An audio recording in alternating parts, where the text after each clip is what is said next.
Witam wszystkich maniaków rysowania natury. Dziś pokażę, jak zabrać się za tworzenie realistycznych odbić w wodzie. Tym samym zaczynamy krótki cykl, w którym skupimy się na rysowaniu zbiorników wodnych w różnych postaciach.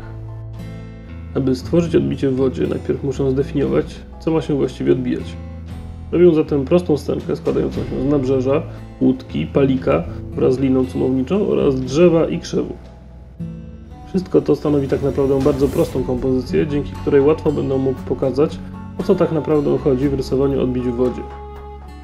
Zróżnicowane kształty, których używam, np. wyraźny pion palika czy wyraźny poziom łódki, pomogą w pokazaniu różnych rodzajów odbić, a detale, które dodaję w obiektach, nadadzą dodatkowo odbiciom wyrazu. Aby nie utrudniać, celowo unikam w tym przypadku perspektywy i form bardziej przestrzennych. Na takich bardziej złożonych odbiciach skupię się później przy okazji rysowania architektury.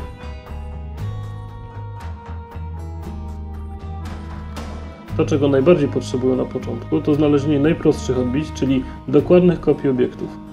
Aby je wyznaczyć, kopiuję do dołu każdy punkt charakterystyczny danego obiektu, a za oś lustrzanej symetrii obieram linię styku obiektu z taflą wody. W przypadku palika rzecz jest najprostsza. Wystarczy przeciągnąć tylko pionowe linie jego boków w dół, odmierzyć na ołówku wysokość palika i przełożyć tę wysokość na dół na przedłużenie boków palika. W przypadku łódki prowadzę piony przez każdy punkt charakterystyczny. Na każdym pionie zaznaczam punkt, w którym pion wbija się w taflę wody i pod tym punktem kopiuję odcinek, zachowując odległość od tafli wody do skopiowanego punktu charakterystycznego. Nie trzeba kopiować wszystkich punktów. Pomniejsze detale można wyrysować na oko, starając się jednak o zgodność z oryginałem.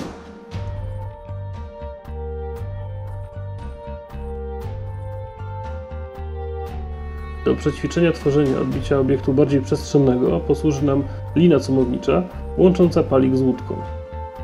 Na wykonstruowanych odbiciach palika i łódki znajdują miejsce zaczepienia liny. Następnie zaznaczam też linię łączącą punkty na tafli wody położone pod końcami liny oraz najniższy punkt liny wraz z położonym pod nim punktem na tafli wody. Aby poprawnie znaleźć krzywiznę łuku w odbiciu, najbardziej przyda mi się właśnie ten środkowy punkt, a dokładnie jego wykonstruowane poniżej odbicie, które łączone z odbiciami początku i końca liny da właściwy kształt. Na podobnej zasadzie kopiuję linię nabrzeża. Warto tu zwrócić uwagę na to, że mimo iż kopiujemy każdy element na płasko, tak by był wiernym klonem obiektu macierzystego, to jednak całe odbicie jest inne od macierzystej sceny, ponieważ obiekty są położone bliżej lub dalej od obserwatora i tym samym osie symetrii odbić dla każdego obiektu są inne. Widać to dobrze na przykładzie drzewa i krzewu. Zakładam, że drzewo jest w uproszczeniu okręgiem, dlatego dla skopiowania go będę potrzebował tylko punktu środkowego.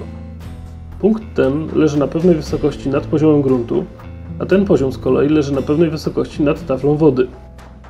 Przez to, że drzewo jest odsunięte od krawędzi nabrzeża, wysokość nad taflą wody jest przez zbieg perspektywy mniejsza niż wysokość widzialnej ściany nabrzeża, ale w rzeczywistości jest to jedno i to samo.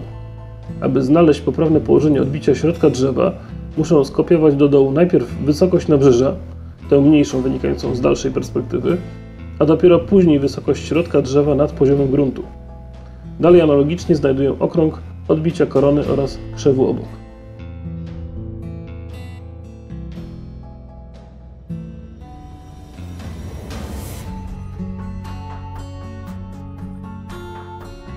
Teraz dla ułatwienia rozróżnimy za pomocą cieniowania obiekty rzeczywiste od ich odbić.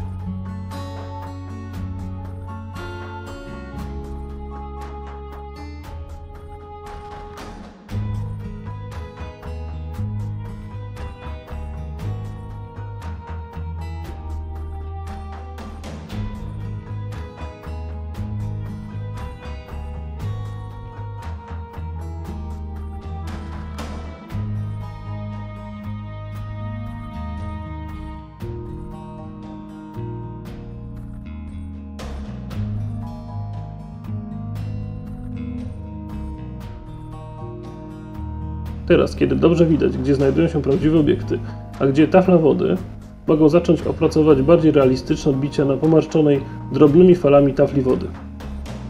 Na początku osłabiam gumką chlebową wykonstruowane odbicia pomocnicze. Zakładam, że źródłem pomarszczenia wody będą drobne fale rozchodzące się koncentrycznie wokół podstawy palika. Zaznaczam je zatem kilkoma elipsami.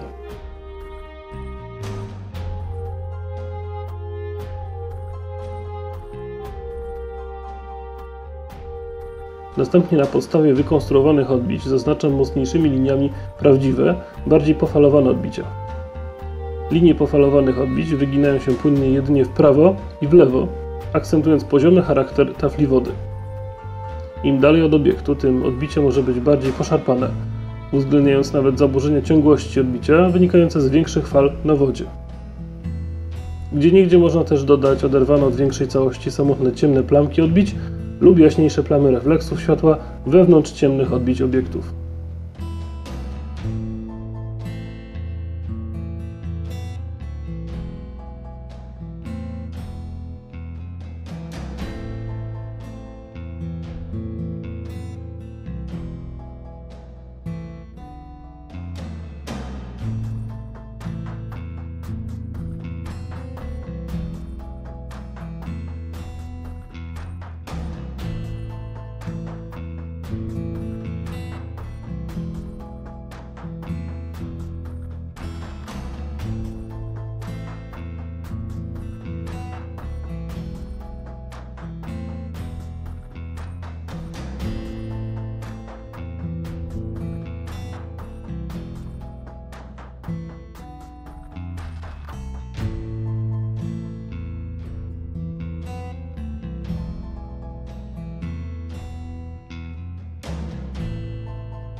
Za tydzień pokażę, jak wykorzystać przedstawione tu odbicie w wodzie do narysowania górskiego stawu.